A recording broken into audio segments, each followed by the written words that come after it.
ఈరోజు phone tapping తప్పు కాదని బాజాప్తా తెలంగాణ ముఖ్యమంత్రి రేవంత్ రెడ్డి గారు మరి నిన్న చిట్చాట్లో ఢిల్లీలో జరిగిన చిట్చాట్లో ఒప్పుకోవడం జరిగింది. మరి ఆనాడు ఆంధ్రప్రదేశ్ ముఖ్యమంత్రి నారా చంద్రబాబు నాయుడు నా ఫోను తెలంగాణ ముఖ్యమంత్రి కేసీఆర్ గారు ట్యాప్ చేస్తుందని చెప్పేసి ఆయన పలు కేసులు ఆయన మీద పెట్టడం జరిగింది ఆనాడు.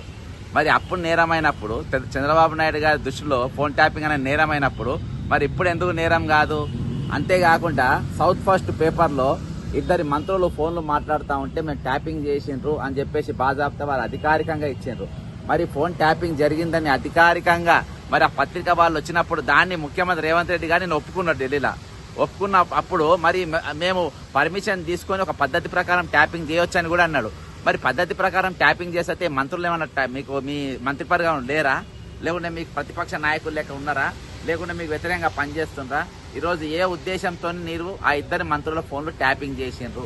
అంతేకాకుండా మరి మిస్ వరల్డ్కి వెళ్ళి వచ్చిన వాళ్ళ ఫోన్లు కూడా చాలా వరకు ట్యాప్ అయినాయని తెలిసింది.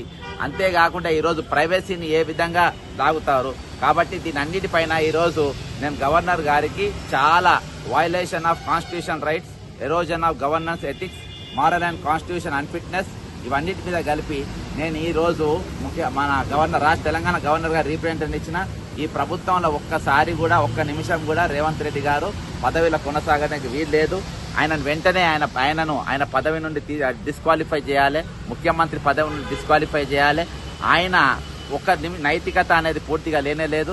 ఈరోజు ఫోన్ ట్యాపింగ్ ఇది నేరం అని చెప్పేసి ఒక సిట్టే వేసిండ్రు. దానిపైన ఈరోజు చాలా మంది పోలీసు అధికారులు అరెస్ట్ అయ్యి జైళ్లలో ఉన్నారు. మరి వాళ్ళకి అది ఒకవేళ లాఫుల్ గా అంటే చట్ట వ్యతిరేకమైనప్పుడు అంతమంది పోలీసులు అరెస్ట్ అయ్యి అమెరికాకు పారిపోయిన వ్యక్తులను కూడా గుంజుకొని వచ్చి ఈరోజు అరెస్ట్ చేసిన పరిస్థితి, జైళ్లలో పెట్టిన పరిస్థితి ఉన్నప్పుడు మరి ఈరోజు అది తప్పు కాదు, అది బాధాప్త చేయొచ్చు అని ఏ విధంగా చెప్తారు? అంతేకాకుండా ఈరోజు పుట్టస్వామి జడ్జిమెంట్ ఒకటి ఉన్నది. These revolution suggest A state sponsored internal episode network targeting constitution functionaries, ministers and party colleagues. This not only shatters democratic norms but also violates the right to privacy as established in the Supreme Court's landmark Puttaswamy judgment and potentially breaches multiple provisions of the Indian Telegraph Act 1885 and Information Technology Act 2000. ఇవన్నీ Puttaswamy judgement ప్రకారము ఏ judgement ప్రకారం చూసినా ఇది నేరము. ముఖ్యమంత్రి రేవంత్ రెడ్డి గారు తక్షణం disqualify చేయాలని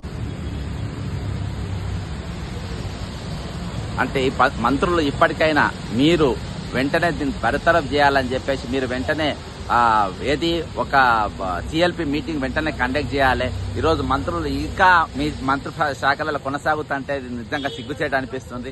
ఈరోజు మీకు ప్రైవసీ లేదు, మీ ఫోన్లకు ప్రైవసీ లేదు, మీ మాటలకు ప్రైవసీ లేదు, ఇంకా మీరు ఇతని నాయకత్వంలో ఇంకా మీరు కొనసాగడానికి మీరు సిద్ధపడ్డారంటే మీరు దేవుడే కాపాడాలి.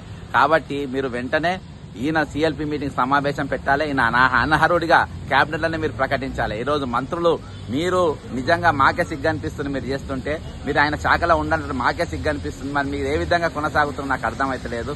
ఇప్పటికైనా మీరు కళ్ళు తెరవాలి. దీని మీద సిఎల్పి మీటింగ్ వెంటనే ఏర్పాటు చేయాలి. అంతేకాకుండా అఖిల భారత కాంగ్రెస్ కమిటీ కూడా మరి దీన్ని సీరియస్ గా ఎందుకు తీసుకుంటారో నాకు అర్థమైతలేదు. ఇండియన్ గవర్నమెంట్ కూడా సీరియస్ గా ఎందుకు తీసుకుంటారో నాకు అర్థమైతలేదు. ఖచ్చితంగా వీటిపైన సీరియస్ తీసుకోవాల్సిన అవసరం ఉంది. ముఖ్యమంత్రి రేవంత్ రెడ్డిని వెంటనే డిస్క్వాలిఫై చేయాలని చెప్పేసి ఈరోజు గవర్నర్ కోరిన, రాష్ట్రపతికి పంపుతా. ఇది ప్రజాస్వామ్య బద్దంగా దీని ఒక పోరాటం, ప్రజాస్వామ్యం కాపాడడానికి మేము పోరాటం చేస్తామని తెలియజేసుకుంటూ సెలవు తీసుకుంటున్నా. జై తెలంగాణ, అమరవీరులకు జోహార్.